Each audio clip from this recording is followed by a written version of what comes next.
well, find your fucking niche and stick with it. I don't really agree with that.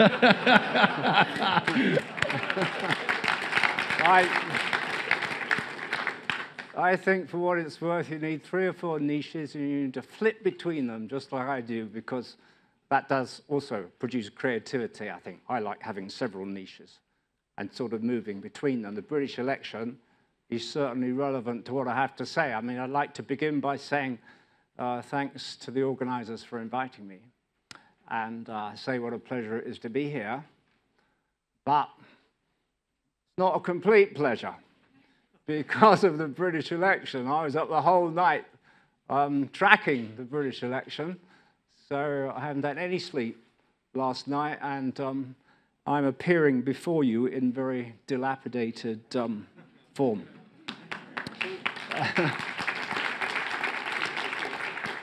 Let me start by sort of rejecting the terms of this debate, which was predicting what will happen over the next 10 years. Or rather, I would like to put it a different way. We know that predicting the future is a very uncertain business. And we know, you can predict anything except the future. We all know that. So the best way to look at the future, in my view, is to look at trends, to look at structural trends, to look at structural dilemmas and see where those trends, dilemmas, and changes are likely to lead us. I think whichever way you look at it, climate change and energy security, which I've spent the last 4 or 5 years working intensively on, are 2 of the biggest structural transformations which we face in the 21st century. The 20th century, I think, by any reckoning, was the century of oil, but the 21st century will definitively, I think, not be the century of oil. I mean, you look what's happened in the BP drilling in the Gulf of Mexico. I presume everyone here will have followed it. You know what they're doing there? I mean, it's a bold and brave thing, but, they're digging to the depth of 5 Eiffel Towers to get this bloody oil out. What kind of civilization are we living in where we do that in order to extract the last drop of oil from the ground? What right, indeed, do we have in this generation to seek to exhaust the oil so that there will be none left for future generations? We're up against a frontier here, I think, in the history of our civilization, which is going to be enormously transformative. I think from now on you can say that not only oil, but gas and coal are essentially sunset industries, at least in their current form. They cannot endure for too much longer in the form in which they exist now, since they are at the core of all that makes industrial civilization what it is. You're talking about something right at the very center of our experience when you look at what's happening here. The same thing is true, I think, of climate change. Climate change, as everybody in the audience will know, overlaps very heavily with the issue of energy. They're, to some extent, inextricable. These 2 things will chart a great deal of the history of the 21st century. In the case of climate change, you have a good example of the quotation that was mentioned. I use as my title, which is a quote from the American writer Henry Adams about chaos versus order. Only 3 or 4 months ago, we seemed to have order. We had Copenhagen. We had seemingly world agreements being reached. We seemingly had much of the world convinced of the threats posed by climate change. After Copenhagen, after the return of climate change skepticism itself on a global level, driven by Skype, if I might say so, because the blogosphere played an important part in the return of climate change skepticism across the world, very much driven by the blogosphere, by what happened in the East Anglia emails and the emails surrounding the American scientist Michael Mann. It's produced a sort of tidal wave of skepticism about climate change. So we seem to be in a very messy situation. We are in a very messy situation, but my strong argument would be to you that this messy situation will drive enormous creativity and enormous innovation. I was never myself a believer that Kyoto-style, Copenhagen-style agreements would be effective. I don't want to say that I prefer the current situation, but I think it will drive enormous invention for us over the next 10 to 20 years. Skepticism, I would remind you, cuts both ways. I don't know what people's views in the audience are about climate change and the threats it holds out for us. But skepticism, it's very important to emphasize, does cut both ways. You look at the role of the Intergovernmental Panel on Climate Change, it was the main source of trying to get together a compendium of the scientific information that we have about the changes in the world's climate and the dangers that it poses for us. The skeptics say these dangers are exaggerated or perhaps don't exist at all. Very important to recognize that on the other side of mainstream thinking in science, there are those who use skepticism to the opposite effect. A very good example is the famous British scientist James Lovelock, who says the IPC is a bureaucratic organization, a political organization, just like climate change skeptics do. But he says because of this, the organization radically underestimates the risks which we face. Lovelock says the risks are greater, they're more proximate,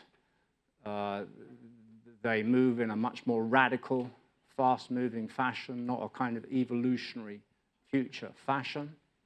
If anyone's interested in all this, you should check out his book published in 2010 called The Disappearing Face of Gaia. Gaia is his theory about the equilibrium of the world. And, you know, I've spent a lot of my time looking at the evidence on climate change. I would like to assure you, at least in my view, this evidence is extremely robust. And having looked at it in such detail, as much detail as a non-scientist can look at it, I must say I tend towards a Lovelockian point of view. That is, I think, the risk for us is that there is so much danger already embedded in the system by what we've done to the Earth's climate that the threats are greater than the mainstream scientific community tends to argue, because science may be innovative, but at the same time scientists have to be cautious and are quite often conservative. I think it's quite possible that there are far more risks already built into what we've done to the world's climate than mainstream opinion suggests. Quite hard to joke about these things, but it's always nice to tell a few jokes when you're giving a speech. One of the jokes about climate change is that there are no jokes about climate change because it's too serious a business. But I can tell you one, I don't know whether you know it, two planets are talking to one another, right? And one planet says, I don't feel very well, I think I've got Homo sapiens. And the second planet says, don't worry, that doesn't last very long. Well, how should we respond? I mean, to me, these are among the most fundamental problems of the 21st century. How do you locate business? What kind of responses should we be making? I'd like to just mention 3 points about this. First of all, we need a shift in our politics. We need a return to a politics of the long term. when you're talking about energy and climate change, you're talking about 20, 30, 40-year cycle. You have to think long term. We haven't been used to thinking long term over the past 30 or so years in our economy or our society, or at least not very much. What would a return to the long term be? Here you can see quite an interesting overlap between debates about energy and climate change and the impact of the world financial crisis and recession, because as a result of the recession, many say, well, we need a return to government and the state. And up to a point, this is true. We certainly need more effective regulation of global financial markets. We all know this if we know anything. But I don't think we should be talking of simply a return to the state. I think what we should be talking about is finding a more innovative relationship between government and markets, which preserves what markets can do, what governments can't do. Markets are good at creativity. Markets are good at responding in the short term. Markets are good. They have flexibilities which governments don't have. So part of our issue in confronting these problems is to find a way to harness markets so that they can work over the long term. I'm in favor of more innovation in financial markets, not less. I think some of the financial instruments currently under a cloud, including derivatives, could have an important part in creating long-term policy, the opposite of what many people think, because we'll need a way of coping in the long term with risk. Can I give you just an example of this? A lot of climate change, as I've said, is almost certainly embedded in the system. We will have to adapt to it. When you look at areas like the Caribbean or Bangladesh, they're frontline areas in respect of climate change, because the most important effect of climate change will be a radicalization of violent weather of all kinds. You're going to have to insure people against the consequences of climate change. How will you insure poorer people? We know that the state can't provide too much, because if you look at what happened in Hurricane Katrina, the richest country in the world, the state could only cover in a very partial way the damage which was created. The world insurance industry is going to have to cover a lot of the risk. How is it going to do so? Well, it needs to work in an innovative way with government to create long-term risk instruments. And this is exactly what, for example, the insurance company Allianz is doing, and some other major insurance companies created long-term catastrophe bonds. They're kind of very interestingly integrating low and high tech, because we can predict weather patterns better than we used to because of improvements in satellite technology. But in Bangladesh, for example, a lot of activity going on harnessing local kinship systems to provide on-the-ground security and information. In Bangladesh, they've pioneered floating gardens, for example, whereby you can carry on growing things even when you get large-scale flooding. I see this kind of intersection of high and low tech as a major thing for the future in many areas. Second, in contesting climate change and thinking about energy security, there is no doubt in my mind that the business community and business leaders will be crucial. I think essentially we need to reverse our thinking about climate change. It's driven largely by intimations of catastrophe. It's right and proper, because climate change does threaten catastrophe. This is not an imagined set of risks. It is very likely, very substantial risks we do face. They are real risks. On the other hand, I think politicians everywhere are looking for a positive narrative to tell about climate change. Two American environmentalists made themselves very famous in the environmental community when they said Martin Luther King would never have got anywhere if he said, "I had a nightmare." You've got to have a dream. You've got to have a vision of the future. You've got to think what a low-carbon economy would look like and look at the positive benefits that it will bring. And those benefits, I think, are many. So I feel very strongly we need a vanguard of business leaders who will understand that being progressive on environmental issues is not just a second-order issue, it's a first-order issue, and it will, in a medium term, determine competitiveness. Competitiveness will hang upon whether one is in the vanguard. I think there was a talk I saw about Asian entrepreneurs this morning. If you look at what's happening in Asia, it's likely to be a driving force of this. If anyone's concerned with these issues, you look at the climate change and energy plan that South Korea has, for example. It's amazingly comprehensive and amazingly ambitious.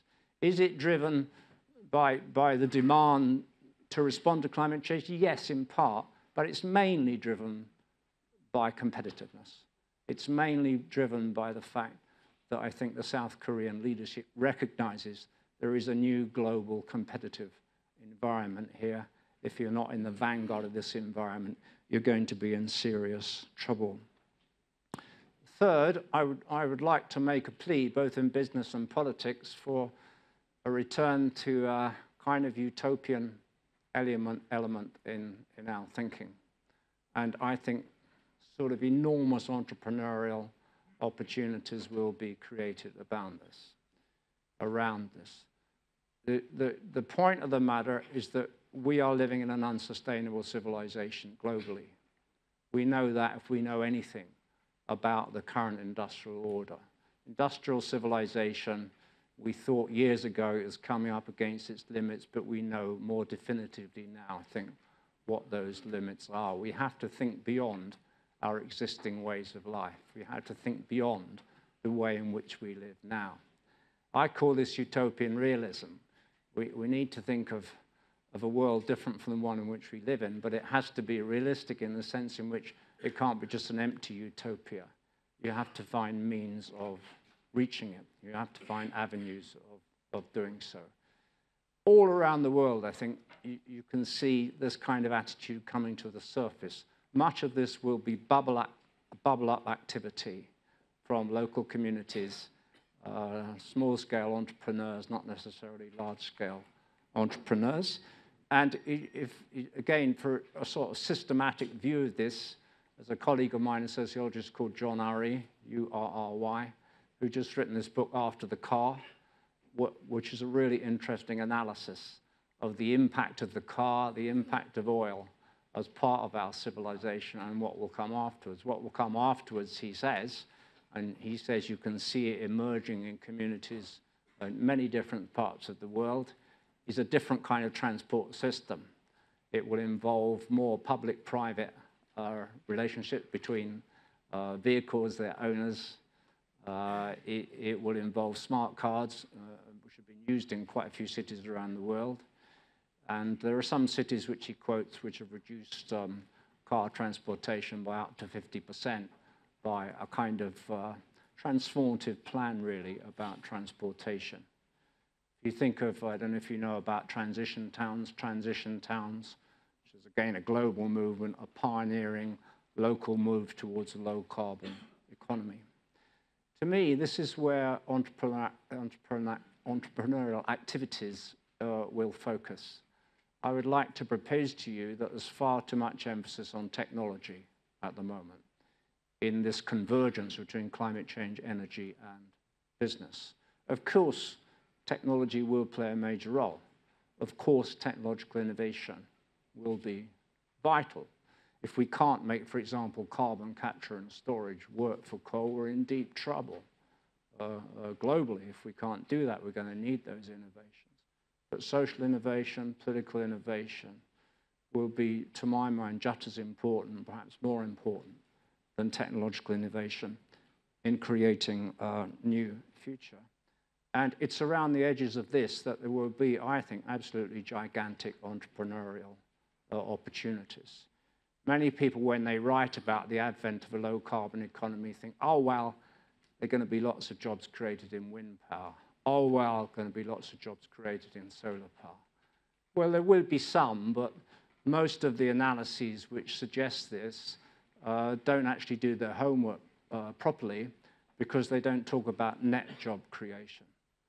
One thing to say, like 350,000 jobs would be created in wind power in Germany, but you have to look at the net impact in terms of what's happened to the older energy industries to see whether or not that creates overall a large volume of jobs. And by and large, it doesn't. Most technological innovation does not involve large-scale demand for labor. It involves less demand for labor than before. So where will the innovation come? It will come around changing lifestyle patterns.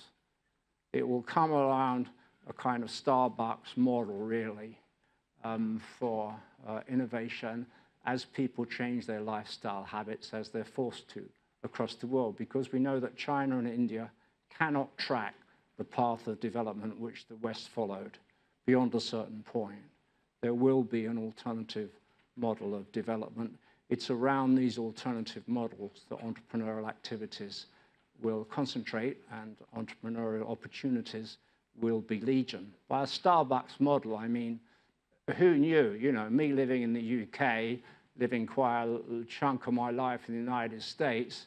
In the United States, everyone here will remember, or many people remember, you could get endless cups of coffee and it was always terrible. The main virtue of the coffee was that you could get as much as you wanted of terrible coffee. Who knew that Americans wanted nice coffee? Who knew that they wanted the sociability which goes along with nice coffee? Who knew that Starbucks could create a kind of global trend around this? Nobody at the beginning. That's where job creation will come in a low carbon post-industrial economy. So I think, you know, my message is that we're living an analog to the 1840s now. The 1840s, you had tremendous upsurge of thinking about what a different kind of society could be like. We're now living in a global version of that.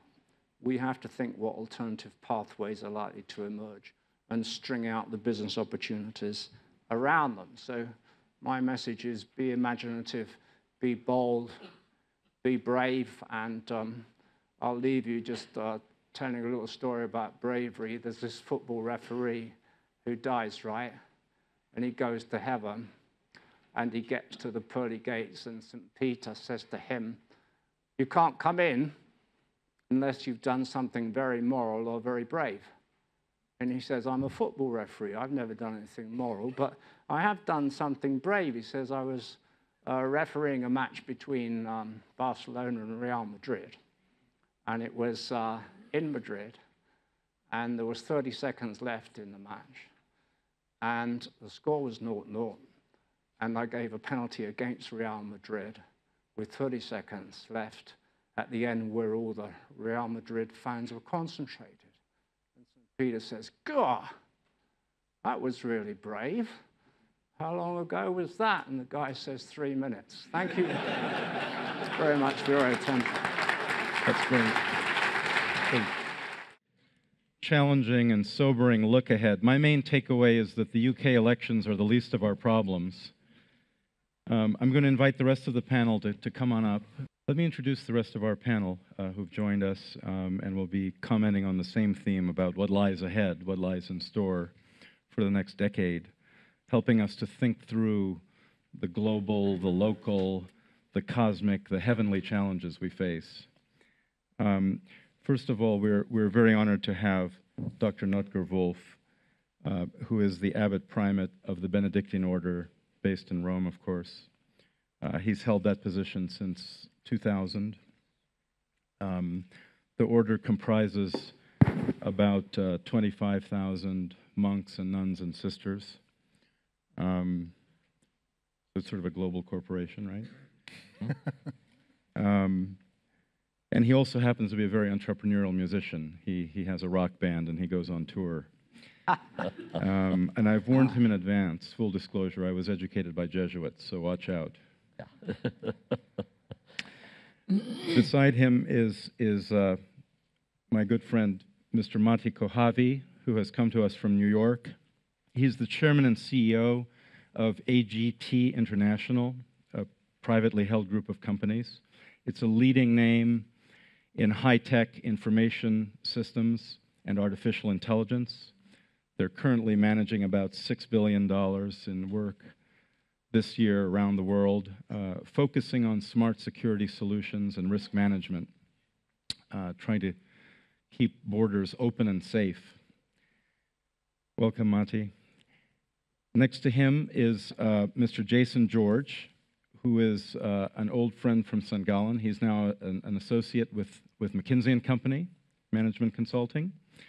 He's a distinguished alumnus of the University of Pennsylvania and the Harvard Business School, and of St. Gallen, where he's been a star over the years. Welcome to you all.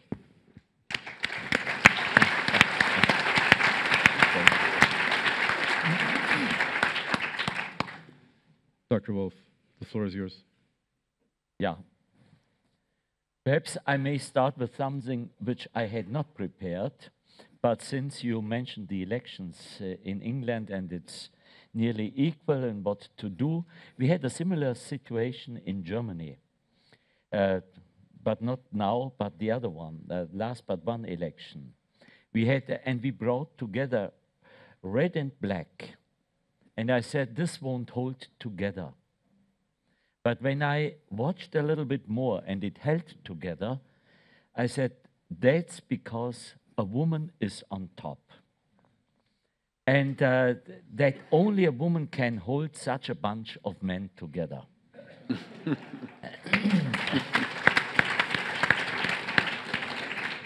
And the more also when I listened this morning here, I thought we should have more women in leadership, not only in the Catholic Church, but also in general.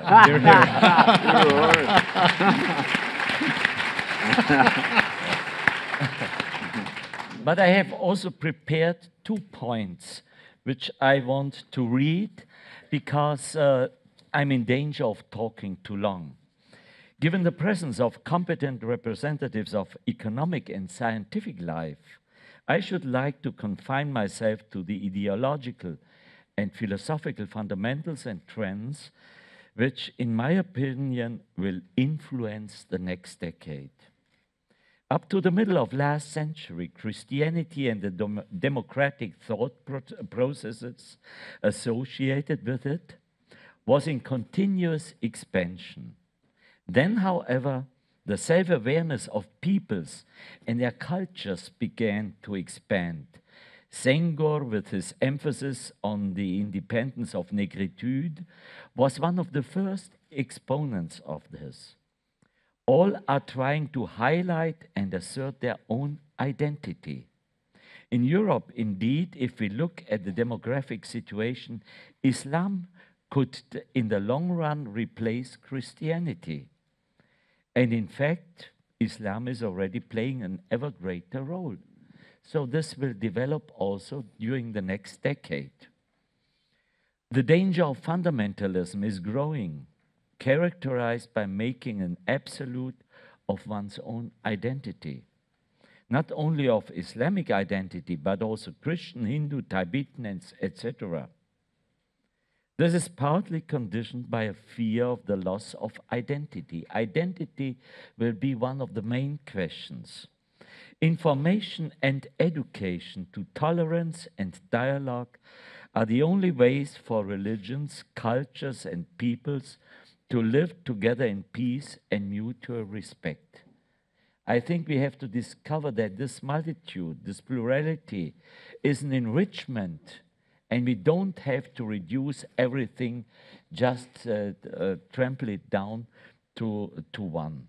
A second trend comes up above all from the People's Republic of China. It was very interesting what I heard this afternoon also. Strict control by the power of the party and the state has led to a booming economy. Any hopes, however, of a move towards democracy seem to lie in a distant future. On the contrary, problems associated with Western societies, such as the collapse of family, unemployment, increasing crime, and the abuse of drugs, are presented as phenomena accompanying or even consequences of Western individualism and liberal democracy. To counter these, the party tries to appeal to the virtues of Confucianism. I've been working in partnership with Chinese people for 25 years. I could see the whole development. Most interesting. China, with its economic strength and its increasing involvement in other countries like Africa, will certainly try to impose its way of thinking by appealing to economic success. With all respect to other ways of thinking, if we want to preserve our convictions concerning individual human dignity as well as our democratic principles, we will need to reflect on them anew and bring them consciously into our contemporary cultural discussions. I think that these are two of the major points I see are issues for the next decade. What's our identities, how to preserve them in order to avoid a clash of cultures. And thus, not in the sense, in the old sense that the Americans are on top and we are just the servants to avoid the clash of cultures, but that we really have a mutual respect. And the second thing, that we also see the value of our individual freedom and that we have to preserve it even on the long run in order to succeed on the economic level. Thank you.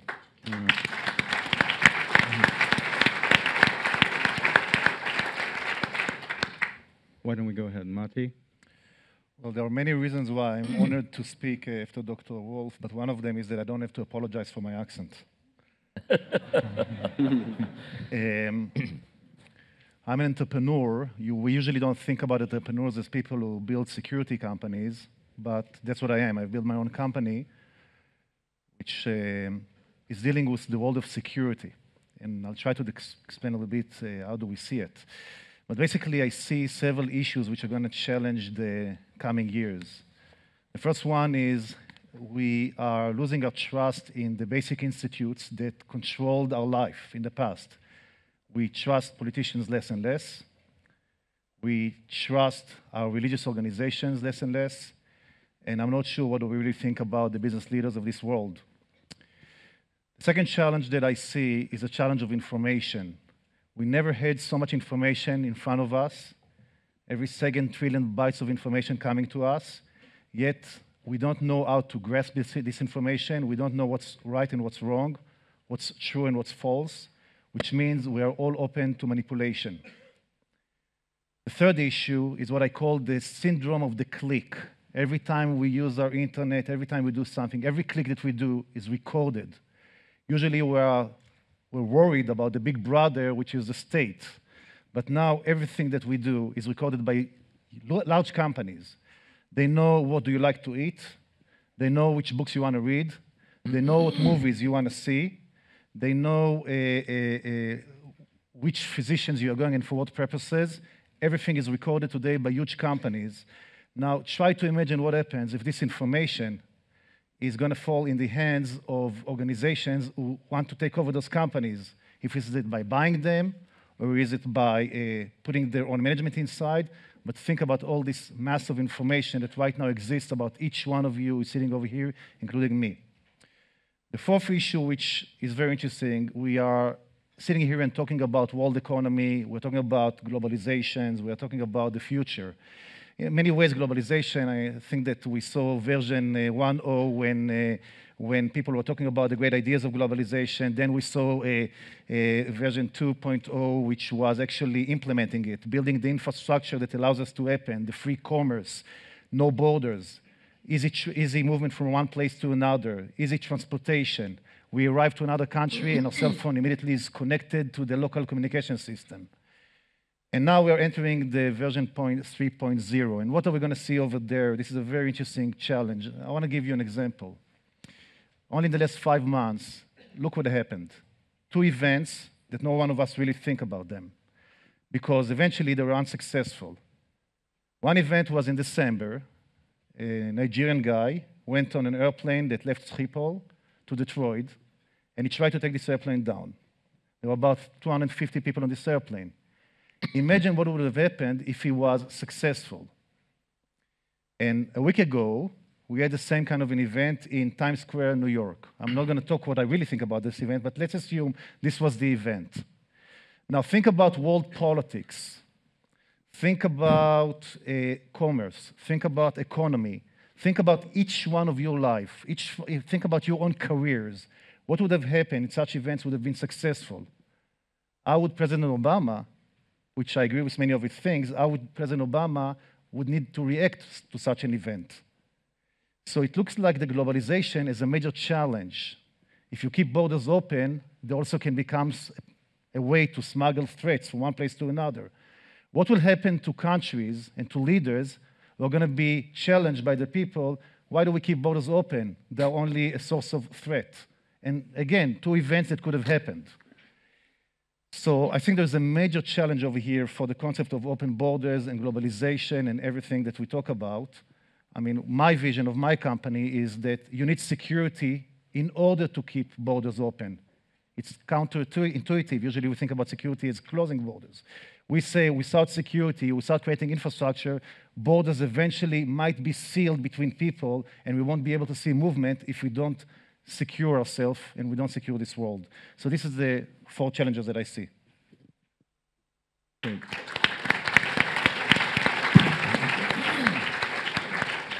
Jason, go. So let me try to link this to the young entrepreneurs who are here, of which I assume I can count myself, at least as among the young part. If we think about how individual entrepreneurs approach risk, we can think about it at a couple different levels. If I was to observe what I think is happening at the individual level, so people who are dealing with what I would call livelihood risk. So are they able to put food on the table? Is their primary preoccupation in the world keeping body and soul together, as a reference for Dr. Wolf there? And I would say that if we look at the trends, how the world is going, that's probably going in a positive direction. So I think there are an increasing number of people who are not primarily concerned with basic issues of livelihood, and we hope that that trend will continue. Obviously, there are fits and starts. Obviously, there are places in the world where that is not happening, but let's assume as a generalization that that's happening. And then think as an entrepreneur, what does your society tell you? What is the social risk of stepping out on your own, of doing something different? And here I think about some of the examples that I've had working in India, where it is starting to become acceptable, starting to become okay for certain people, for certain elites, to not go the traditional path, to not try and find the standard 9-to-5 job, to not necessarily go into a prestigious government position, but instead start out on your own. In the US, we see this happening as well, where a lot of the elites, a lot of the students, a lot of the young people, instead of going the traditional corporate track, they are going down the path of service, are going into teaching, into public service, into other areas where there's an opportunity to innovate. This is not through the government, but it's through smaller innovative programs.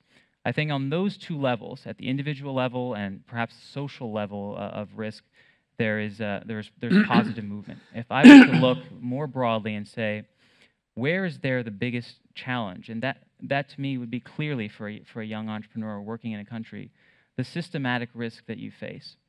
So if you are selling cut flowers in East Africa, there was a time when an eruption in Iceland wouldn't ground your entire shipment so it rotted in the port. That happens now. If you are a pensioner in Greece who had already thought of a way to live out the next 20 years of your life, those things have changed. And it's not at all clear to me that we have addressed fundamentally what causes those things to change. If we take the basic example of government, there are a lot of structural imbalances that exist right now that are not a surprise to anyone.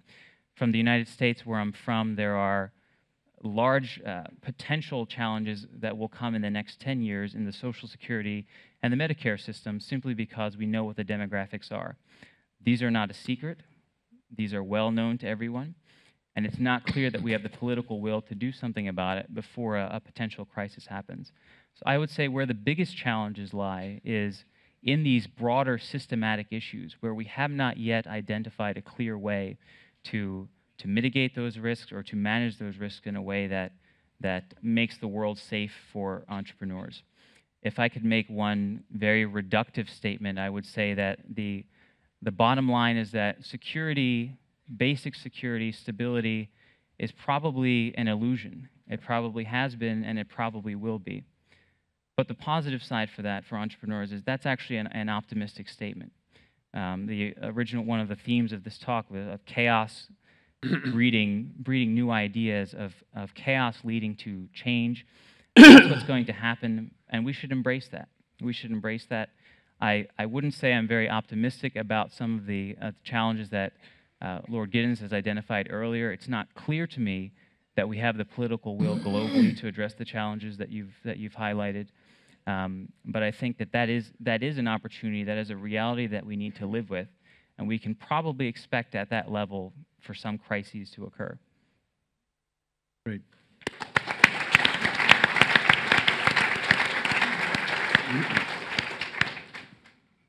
What I'd like to do is open this up to everybody so we can all have a conversation. You know the rules. Raise your hands, identify yourselves. I'll try to catch you. How about right here, front and center?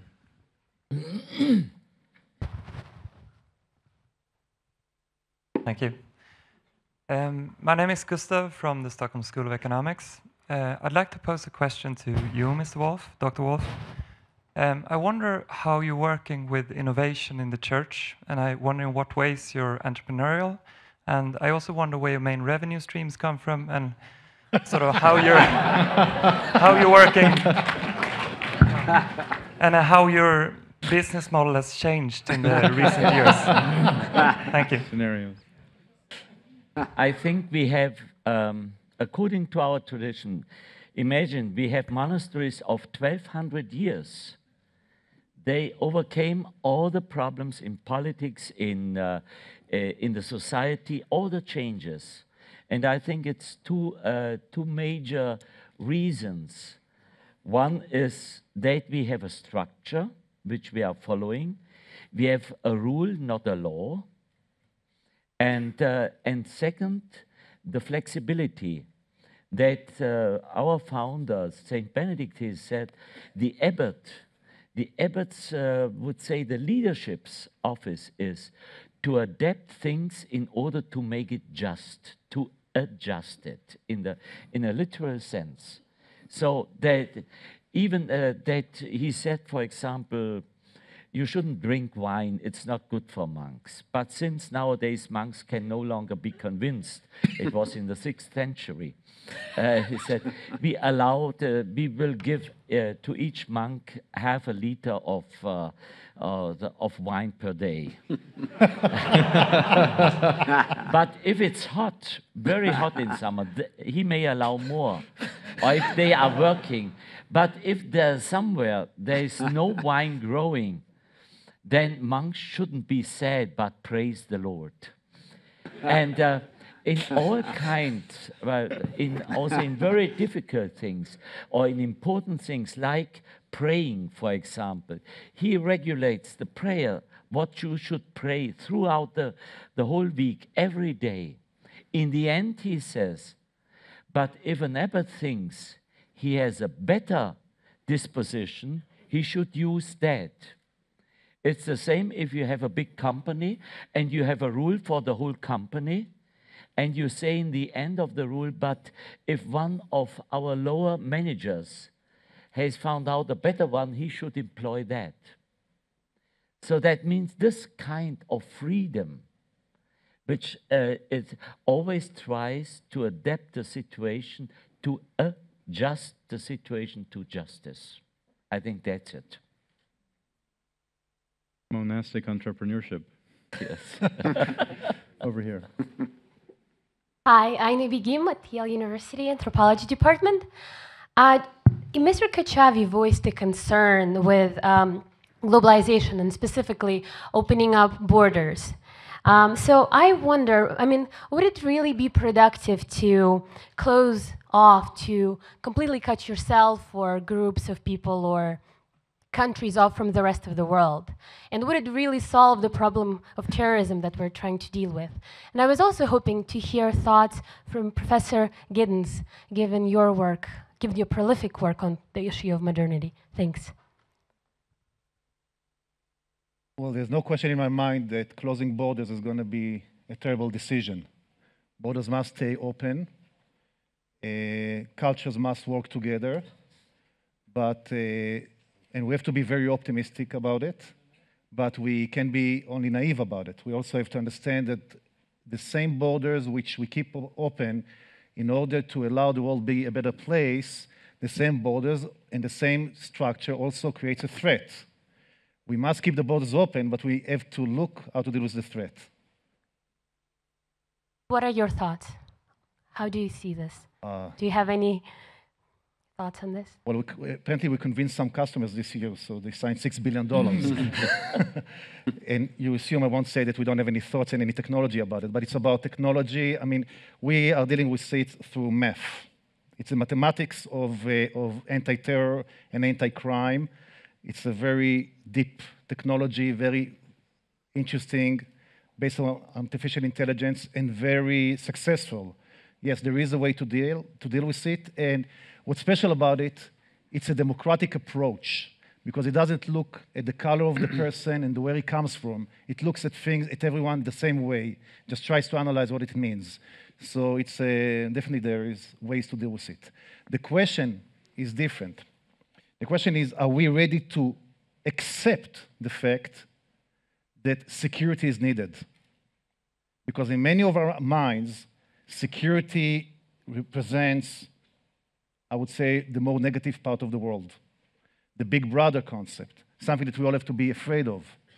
And what I'm saying is that if we give up the concept of security and we are not ready to invest in security, we're exposing ourselves to major issues that eventually might create the close of the world.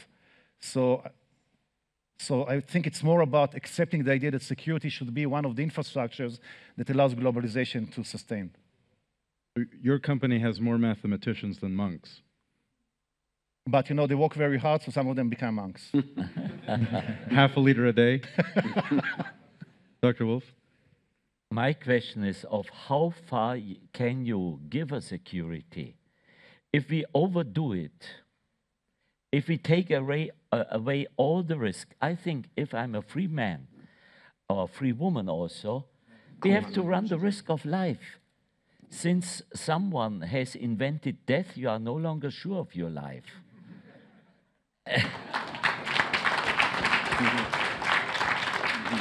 When you say how secure we can promise, yes, I have the same question about the Catholic Church, but let's go ahead.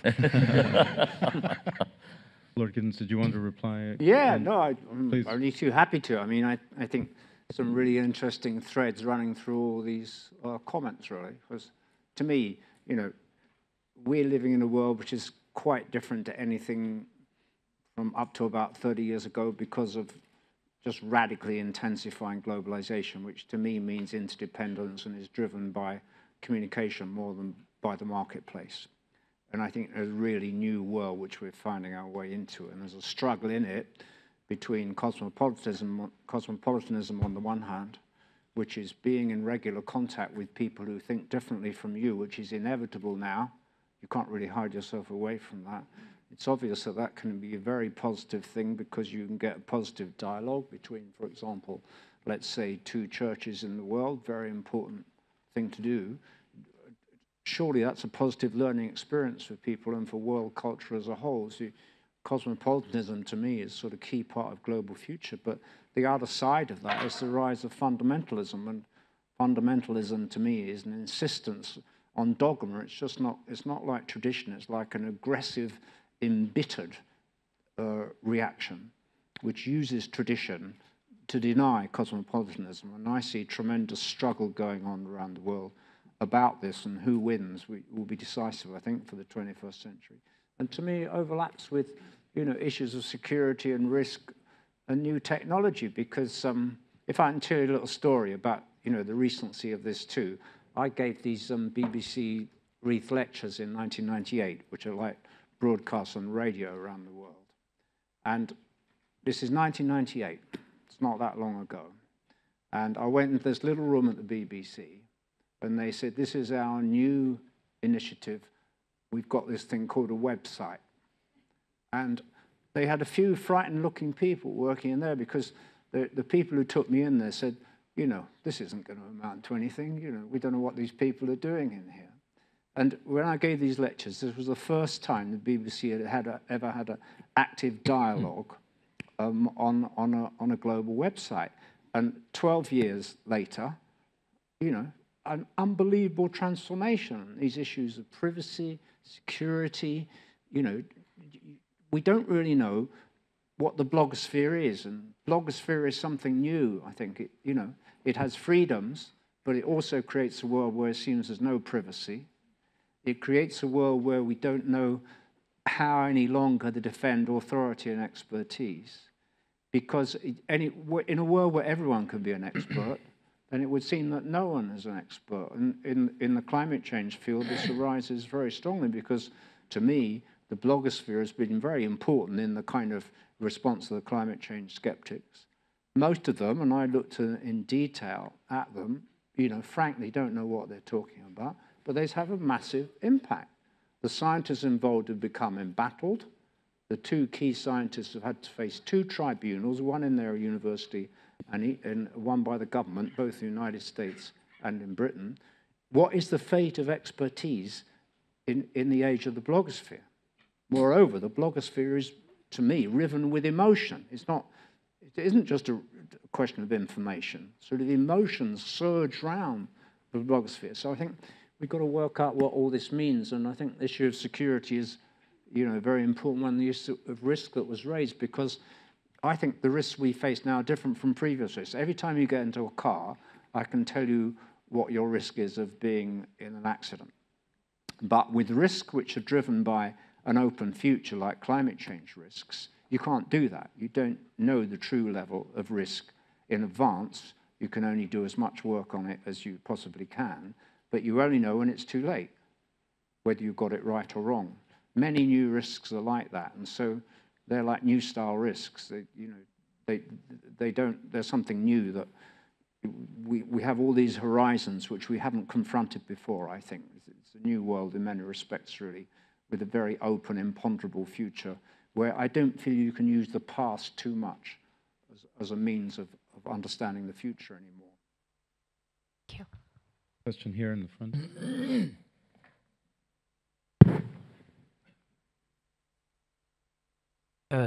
The question is to Lord Giddens. My name is Halvor Lishen. I'm a member of the Club of Rome, and I'll come to your concerns about climate change. And do you think that the blue economy, the latest, if you like, report to the Club of Rome, is a realistic utopia? If you know, in '72 we had produced a simulation about what is going to happen, if you like, to the environment, to the world, seeing how we were exploiting, over-exploiting, and, let's say, abusing the biosphere of which human being lives and exists. And now there are these, if you like, some solutions offered to the problems, so many examples of actually doing things by imitating nature, how nature does things, rather than actually just how sort of knowledge and technology does things as we do now. Or maybe you're not yet, it may not yet be in circulation. I'm not sure if you know about that.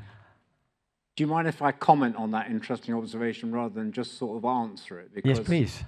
Because, you know, people talk about nature, but there are actually rather different views. There are actually rather different views of what nature is. You know, on climate change, for example, you've got three different views, essentially. You've got the skeptics, who say the risks aren't real or it's all caused by sunspots. You've got the orthodox scientific community, which says the risks are real but some way down the line. And then you've got the radicals like James Lovelock, who say the risks are much worse and much closer. And they got three different views of nature, interestingly. I'm not sure how one you know, would resolve that. But for the skeptics, nature is essentially robust, and nothing we do can make much difference to the Earth because we're little puny human beings. For the orthodox scientific community and for the Greens, the Earth is vulnerable, and we're busy damaging its ecosystems. But for the radicals like Lovelock, who I gravitate towards, they have a much more disturbing view of nature. They say that nature is actually like a wild beast, and we're busy prodding this wild beast with sticks, and it's going to react violently to us. So when you look at the traditions of thinking that you're talking about, I find them a very rich way of considering these issues, because even though some of the original versions were not fully justified, I mean, you have a very rich vein of thinking about what an alternative way of looking at the relationship between human beings and nature should be, except I think you have to recognize that nature is not a single thing. There are controversies over what nature is and what it means. It makes a lot of difference which of those three views is correct. If it's true that nature is like a wild beast, it's very disturbing imagery, I think. Well, I meant men doing things and not nature itself doing things, like, for example, converting saline desert, in a way, into a forest, which actually regenerates all the... No, I'm fully up for that, yeah. I mean, the more we can use those kinds of processes as a way of regeneration, the better. But I take it that's also situated in traditions of thought that you were discussing. But I think we need more diverse thinking than that, but you can't just rely on that, I think. The more we can produce regenerative processes, certainly the better.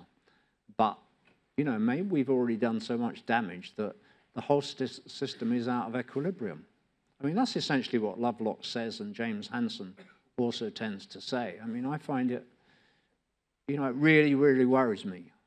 And I think in the case of climate change, people find it very hard to take seriously because to most people it's like an abstract future risk. You can't sort of see it in the here and now. And therefore, we tend to do nothing about it, or we say maybe it's not real, or we say, somebody else can resolve it, or we say something will happen. But none of those things to me seem valid. But yes, I certainly take the point of what you're saying and would fully endorse it. How about the fifth row right here, this gentleman?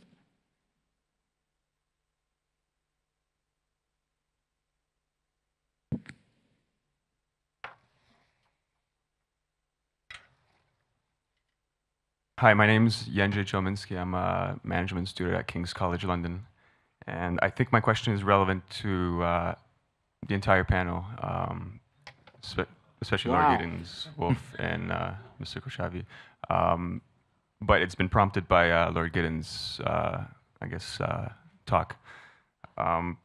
In terms of climate change and sustainability, I think population growth is something that's completely correlated to the problem of climate change.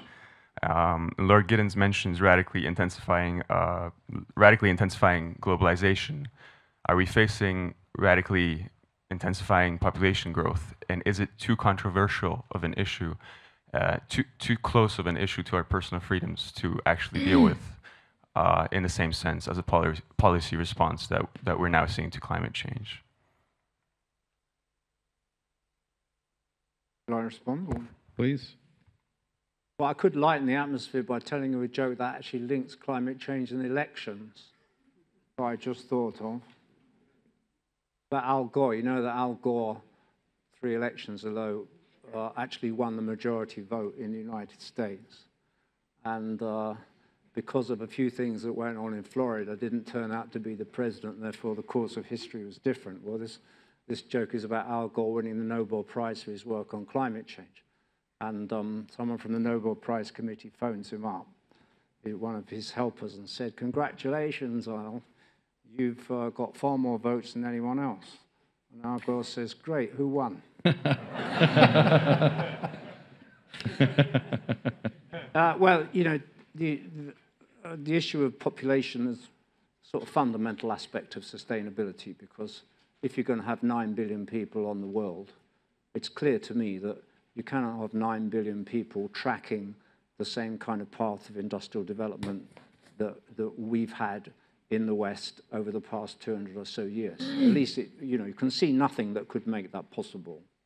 On the issue of controlling world population, if that's what you're getting at, I mean, the only significant policy that's really worked is the Chinese one-child policy, which, as you were implying, I think, very draconian policy.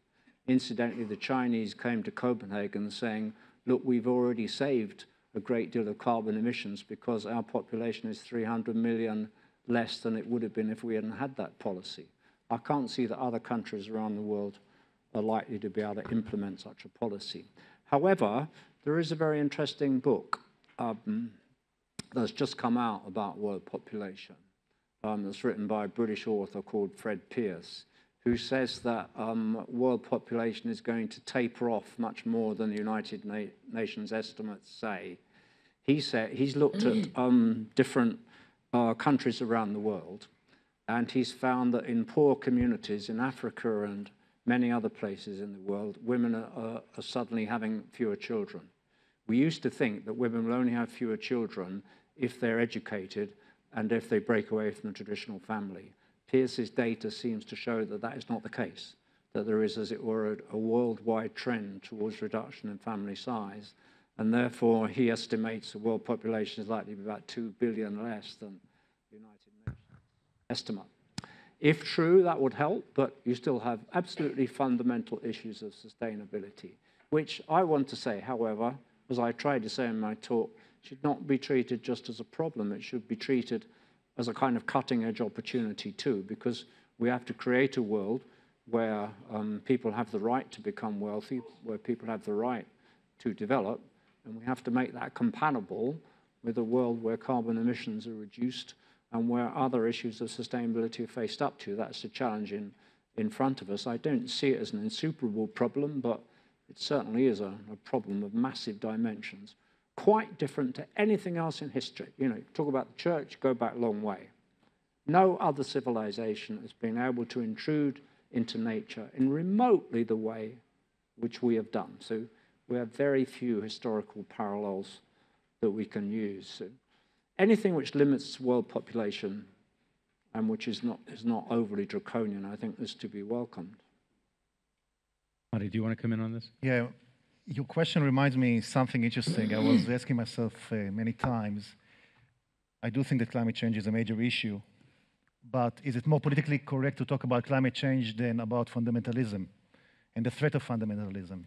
Is there any reason why we choose those subjects because they are more easy to deal with them than to deal with other key issues? This is a question that each one of us has to ask. I'm not good in counting, but I'm not sure what killed so far more people, climate change or people kill people. Can I just point out that climate change is quite different to any other global issue?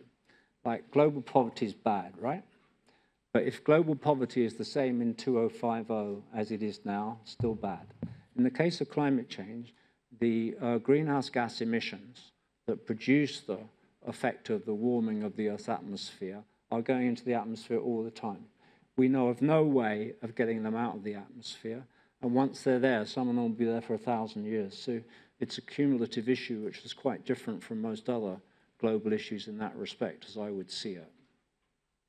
And of course, it's also a matter of calculating future risk, and you can see why there are so many controversies around it, because the risks, they aren't fully there yet. So it's very different from most other issues, seems to me. Got a very energetic hand all the way up there. I can't see the rest of the person, but there's I assume it's attached to a person back there. Yeah, thanks. Thank you. I'm Hui-Ting Wu, studying environmental economics in University of Georgia. And for climate change, I think climate is public good. And when you are trying really hard to be carbon neutral and make big investment in carbon reduction, while you cannot stop others from producing a big amount of emission, and on the one hand, your effort, your money, or investment might be of less effective, and on the other hand, you cannot stop others from getting benefits from your effort. So with this situation in mind, how you can convince people to be really active in climate change mitigation? Thank you. Can I do a quick one? Well, there's no way around it. It's massively difficult. It's massively difficult, and we just don't know whether we can produce effective social economic policies that will contain carbon emissions, I think. And I got this thing in my book that I call, if you forgive me, Giddens' paradox. I can't see you up there, but some are up there, I know. Giddens' paradox is that since climate change is a risk which is to some extent in the future, since it's not directly visible, since there is no single weather episode you can unequivocally trace to climate change, including Hurricane Katrina, people therefore push it away from their everyday lives and don't do very much. They're still driving their massive cars around and so forth. I should know, I came in one from the airport, very kindly supplied by the organizers. Politicians engage in empty rhetoric about it.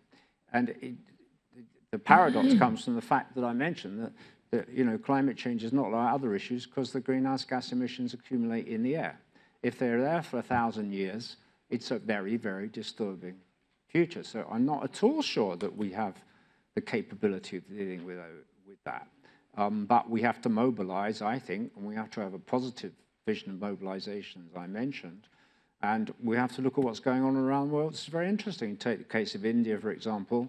I talked to lots of environmentalists in India. Amazing things going on at the local level. You don't have very much in the way of federal policy in India, although you do have a climate change plan now. You have, you know, programs to invest in solar energy and so forth, but all sorts of interesting things happening in the local arena, and many experiments going on. I don't see why these things have to be driven by the industrial countries. You know, we need experiments everywhere of a kind, what I was describing, utopian realism. Where is the future? How do we produce it? How can we generalize those things? You know, we might be able to. So it's an open question, though, whether we can really cope with the risks of the civilization that we've created. Jason, you want to come in? Yeah, I think one thing that we seem to be dancing around is the equity issue here. I mean, it's very interesting for a group of primarily wealthy people, or wealthy in relation to the world, who have presumably taken an airplane to Switzerland to talk about climate change, in the sense that, first, if it's a global public good, then we really shouldn't be thinking about it at the country level. We should be thinking about it at the individual level. And on a per capita basis, developing countries are a tiny fraction, a tiny, tiny fraction of the annual greenhouse gas emissions of, for instance, the person in the US. And Prime Minister Manmohan Singh of India has recognized this, and he has guaranteed, you know, India will never reach the level of per capita greenhouse gas emissions that the US has. He has promised that. So it's a little difficult for us to tell people, particularly in a world of communication, as we've seen, where people know how people live elsewhere in the world. They see cars, they see planes, they see people living in air-conditioned houses. And it's going to be very, very difficult for us to tell them that, well, there's a lot that you need to do, as opposed to there's a lot that we need to do. Well, if I might say so.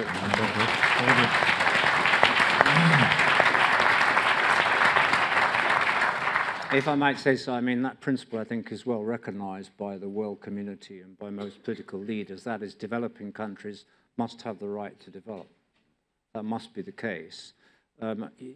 Against the backdrop, I think, of the knowledge that, as I mentioned, one will need an alternative model of development in the relatively near future. You can see, even look at China, you know, just in terms of local pollution, that is unsustainable. The Chinese recognize that, let alone the wider impact of greenhouse gas emissions in the air. So we've got to find a way, I think, feel strongly, which will allow developing countries to develop and, as I said, themselves become wealthy, but at the same time, pioneer ways of development which could also refract back on the West. I think, you know, you might get some very interesting innovations from within the developing world. You've already had one, floating gardens, from Bangladesh now being used in the Netherlands, for example. You could have many such things. There's all sorts of potential interchanges here. But in my book, I call this the development imperative. I mean, you know, partly because of population, you know, we know that countries become, when they become more affluent, population levels tend to stabilize. So everyone has an interest in the poorer countries becoming wealthier, but we've got to make the two ends of that match, and it's a truly formidable issue.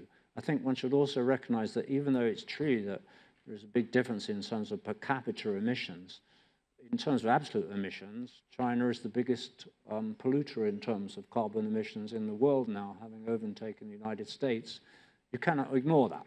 So, you know, these are the issues we have to reconcile, and bloody difficult to do so. Dr. Wolf.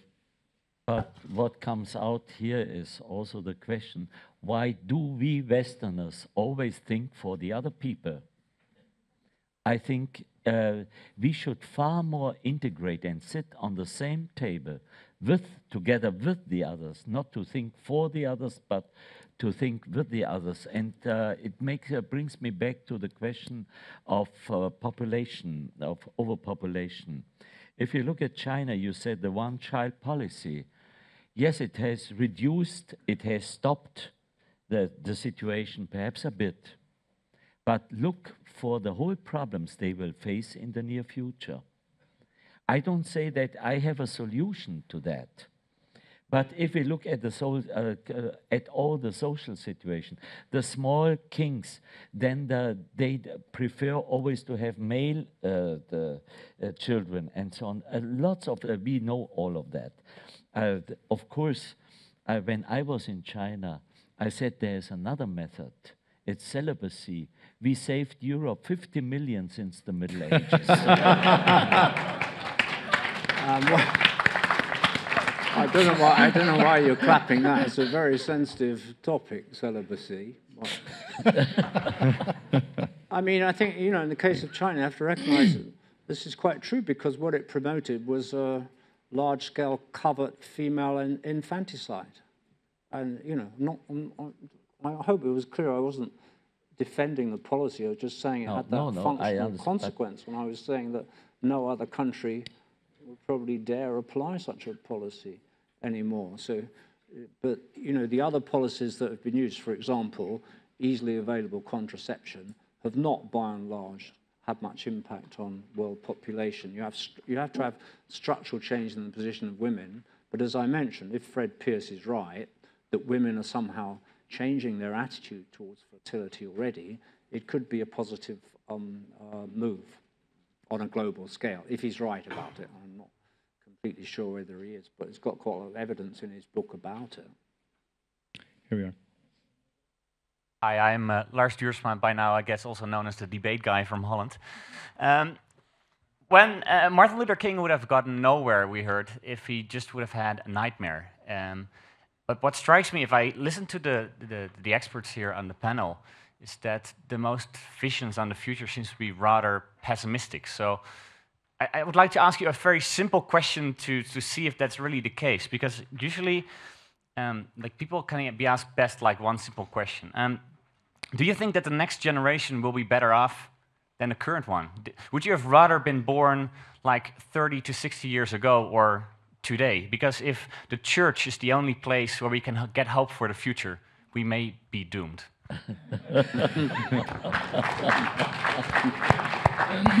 I'd rather have been born today because I'd be a lot younger.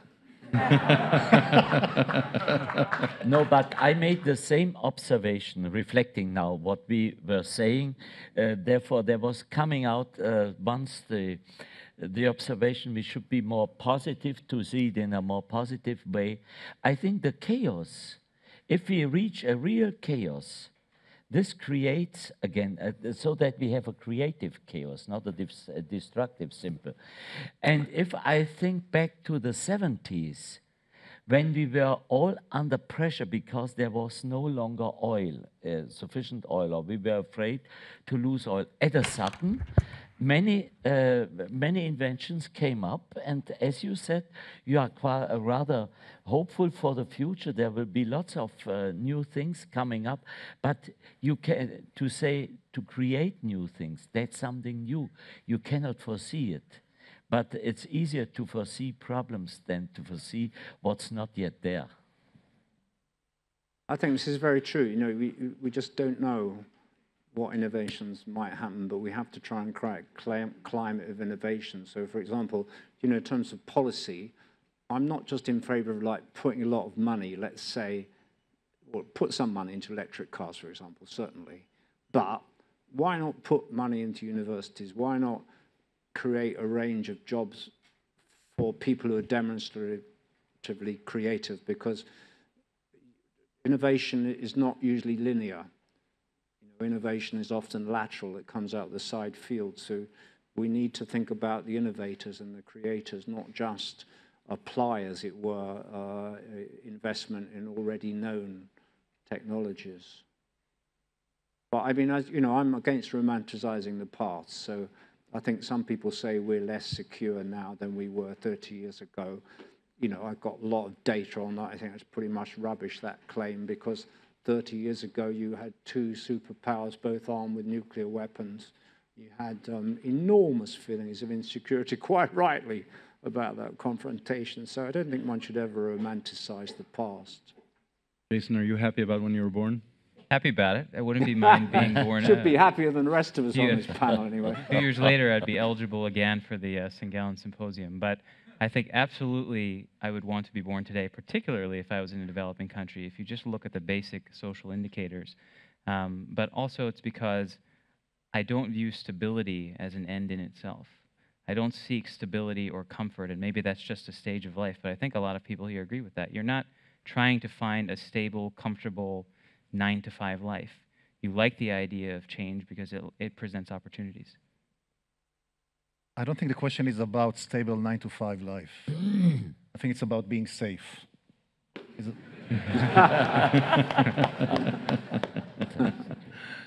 Here, right here, sir. I'm a consultative member. I'm Nadir Godrej from India, and my question is for Lord Giddens. You said we need innovation everywhere of all kinds, not just technological, for solving the carbon emissions problem. And also the development issue. Yes. Too. Yes, and the two are connected. And the first part of my question is, isn't it important to have a carbon price? And I suspect that people are worried about a carbon price because they think that will stop economic growth. Is it possible to have a carbon price in a form that does not stop economic growth? For example, a carbon tax while reducing other taxes. Yeah, I mean, you know, I think what the situation with that at the moment is that it would be highly desirable in principle to have a uniform global price on carbon, but that is not going to happen. And, well, if I can finish, and I think carbon markets, although they've generated a lot of money, have been of dubious value in terms of certainly reducing carbon emissions, which they're supposed to achieve. That does tend to leave one with carbon taxes, and I think you can deploy carbon taxes very fruitfully, as long as you don't think of taxation as simply a punitive thing, but you concentrate primarily on incentives. And for example, if you look at what's happened in several countries around the world, feed-in tariffs whereby people get tax breaks if they feed energy back into the national grid. It's actually pretty successful in promoting renewable technologies. So I think the fiscal system is going to have to be pretty widely deployed. And I think it's very important to emphasize, as I tried to in my speech, that climate change and energy security have to be closely related, because energy security can potentially be an important driving force of climate change policy. Most people relate very well to the idea of clean energy, that idea. And most people, I think, in most industrial countries, they don't want to be dependent for the indefinite future on unstable areas of the world over which you have all sorts of doubts, whether it's a Middle East or European reliance on Russia for natural gas. So, you know, I think the fiscal system can be deployed to bring both energy security and climate change concerns closer together. But I strongly feel it should be primarily incentives rather than punitive taxation, at least wherever possible. A number of the speakers have focused on extremism, fundamentalism, identity issues. We've had a lot of questions on climate. Does anyone want to go and get into that other debate? Yes. Sir, right here. Both of you. Yeah. Oh, thank you. Keep it short. Yeah. Thanks. Daniel Walker, a civil servant. Those who will correct the causes of extremism are not the entrepreneurs. They're the diplomats, they're the politicians, they're the civil servants, etc. Lord Giddens, in Newcastle, England, the coal industry might be sunset. In Newcastle, Australia, it's sunrise. We will have gas and oil and coal for at least another 100 years, and the pollution coming out of that will be solved by the international civil servants. Your two, Mr. Kochavi, your two problems are caused by extreme Islam, and if we succeed, I'm trying to make this very quickly, if we solve some of the problems in the Middle East, those problems will go away. I just want to put in a little pitch for those of us who are not entrepreneurs and never will be. Thank you. Why don't we collect a few more? Go ahead, right behind you. Thanks. Yeah. The topic being what lays ahead in the next decade. I'm very curious to know what are your thoughts on we've spoken about China and India's economic growth and how that's going to keep going up. But what about the social unrest? And especially in the case of China, how sustainable is this growth given that some of the other reforms might be lagging? What do you see unfolding in the next decade? Let's keep like this young lady here. Third row. Hello? Someone desperate. Desperate, yeah, no, the desperation abounds. Hello, sure. my name is Meitha. Actually, I have a question for Lord Giddens. You talked about climate change and about the effects and so on. However, from my point of view, I see that the technology actually led to climate change. And the climate change is affecting us, affecting the world, the nation, and the earth as well.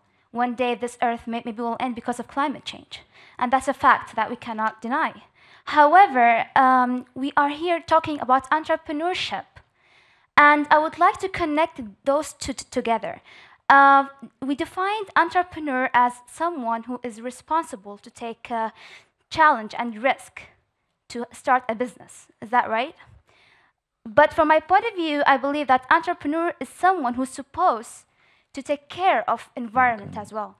Because if this person starts a business that will harm the environment, then he will harm the humanity. And this is, from my point of view, I don't think that's entrepreneur. So that's it. Thank you very much. Let's collect a couple more. Up here.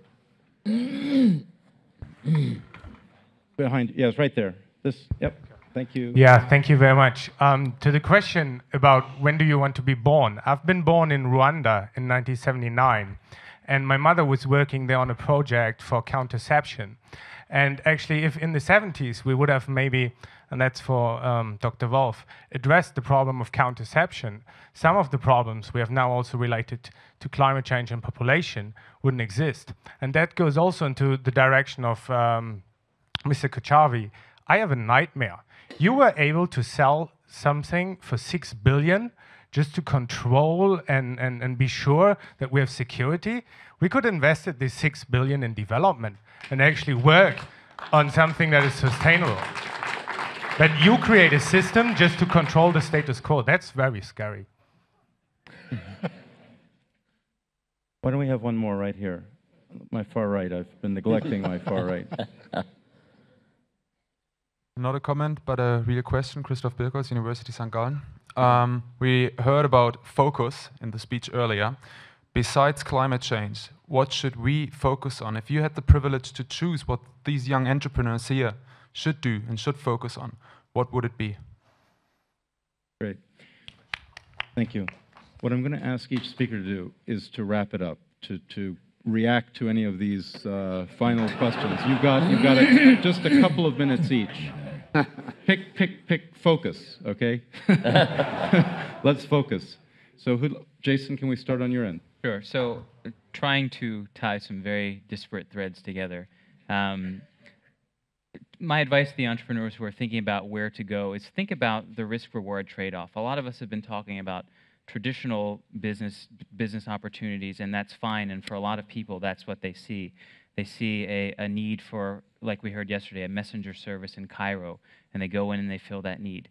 A lot of the things that we've been talking about, though, are extremely large, potentially multinational, and it looks probable that a large part of the solution is not going to come from the private sector. So I would think about how can I be an entrepreneur in the public sector. Now, I would add one caveat, is while the rewards can be very, very high because governments probably control, you as a governor, someone in a government, you can control billions of dollars very soon. It's not something that you do in a business. The risk is actually commensurately quite high too. It's not like entrepreneurship in the private sector where you start 10 businesses and you fail and you start the 11th and you succeed. There's not, as best I can tell, there isn't really a parallel example in the public sector for how you can do something big, fail 10 times, and succeed the 11th.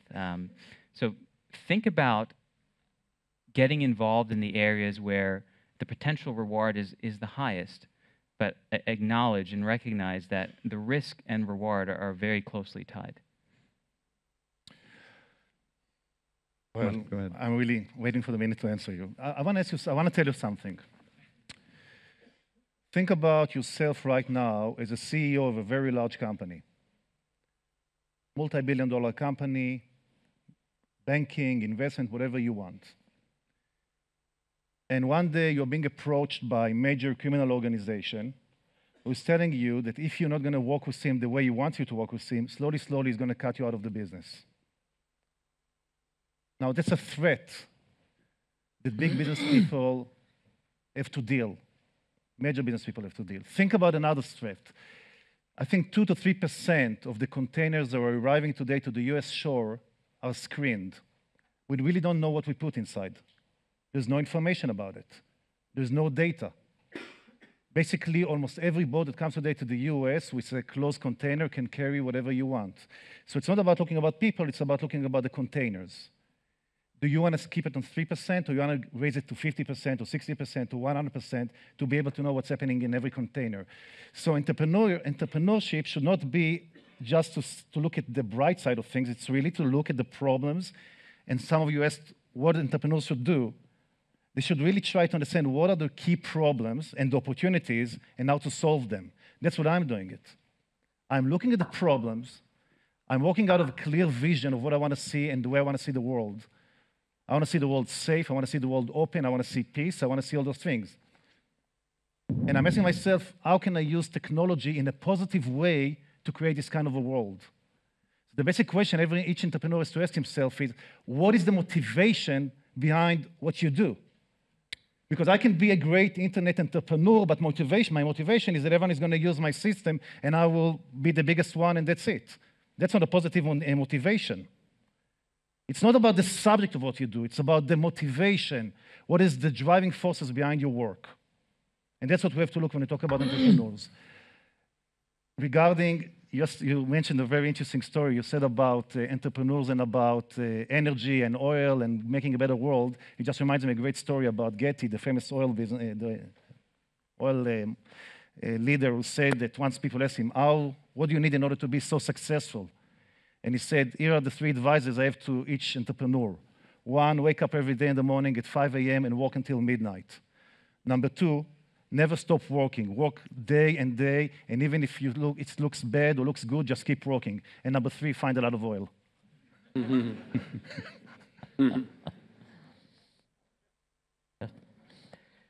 I want to ask a bit the question about China. I was always very hesitant about it because I could see you need a certain amount of stability in a country, you need a certain flourishing economy. But what is your motivation, as you said also now in this moment? To become rich, as Deng Xiaoping said, or to become a free human being? What makes you really happy and wealthy? They don't contradict each other, by the way. They are. I think. No, it was just. Yes. Don't even try to look answer. At the Indian giants, when they are walking around without anything, they feel very free. They have overcome all their desires and all their needs. It depends very much what I need. I think also in our monastic ideas, the less I need, the richer I am. And I think we as monks, if we have some sort, I would say, of influence, it's exactly that to put a question mark behind all the values that I listened this afternoon to the soft hand and the strong hand. It's good, I think, I very often said already, since in the West, our bankers, our did not take care of their own responsibilities. So you have to put them under control from outside.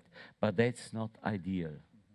That's against the normal the thinking of business, of economy, of free economy. And we need to maintain the free economy in this sense. But on the other hand, just to say the more you have, the freer you are, I don't believe so.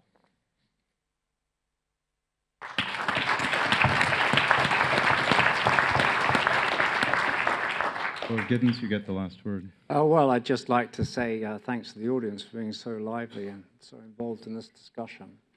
I mean, I have a lot of sympathy with what was just said. That, you know, being like social scientists, I tend to put it in a more practical kind of way. And I think, you know, we have to get away from the idea that economic growth is in all of itself a source of welfare, because we know that in the industrial countries, when you get to a certain level of economic growth, welfare does not increase, people's feelings of happiness does not increase, and we know that increasing economic growth can actually be dysfunctional for people's welfare. So we have to separate GDP from welfare. We need broader measures of welfare development. We need this to be, the developing world to be sensitive to this as well, because why do we just want, we shouldn't just want the rest of the world to track what we've done. If you're in an Indian city, let's say you've got a high degree of solidarity and community, you really want to build supermarkets outside the city center, introduce traffic jams into the center, evaporate the kinds of forms of solidarity that you had before? Not necessarily. You might want to create a different kind of model of community and development. So I think we're looking for an alternative model of development both in the industrialized world and the developing world. And it has to be based to some extent upon post-materialist values, I think. So I certainly agree with that comment. On the issue of entrepreneur, you know, you can turn to the wit and wisdom of George Bush, who famously said the reason why the French can't develop economically is they don't have a word for entrepreneur. Well, entrepreneurs, to me, you know, they're people who see a problem and turn it into an opportunity, and that's why entrepreneurialism is so important to most of the things that we do in modern societies. But there was someone who said he's not entrepreneur, and you will always need a framework for those things. And that framework of government is going to be sort of crucial background to economic life for the next 20 or 30 years. On the issue of China, I mean, I think it's important, you know, I've done a lot of work on China, and there's a lot of literature now on, you know, what the Chinese are thinking. This is the age of the internet, as we said before. China is not a remote place out there. The Chinese are involved in exactly the same debates as we are. You know, one of the most amazing things that happened to me, probably happened to lots of people here, but like only about 15 years ago, you could go to a country like China and you could say, I've written a book, and they'd say, oh, what's that about? That sounds interesting. Now you go and they say, no, I saw you've been writing a book, or I just read the book that you just came out, you know, we've read it already here, or we've debated it already before you even got here. See, China is very diverse. Chinese are very much involved in discussing whether the Chinese model is sustainable or not. We all know that it's producing massive inequalities and massive regional differentiators in China, as well as very, very serious local environmental effects that I mentioned before. I think both Chinese intellectuals and the Chinese leadership are acutely conscious of this. Therefore, there's a big discussion of the third way, for example, in China, big discussion of European welfare systems. A lot of work has been done on Scandinavian countries and whether any of this can apply to the Chinese model. So, you know, we don't know whether it can, but I feel it has to. You can't just have untrammeled economic development without some kind of protective welfare system. So China will have to develop something along those lines and make it compatible with development to prevent implosion, I think, in the future. Thank you all.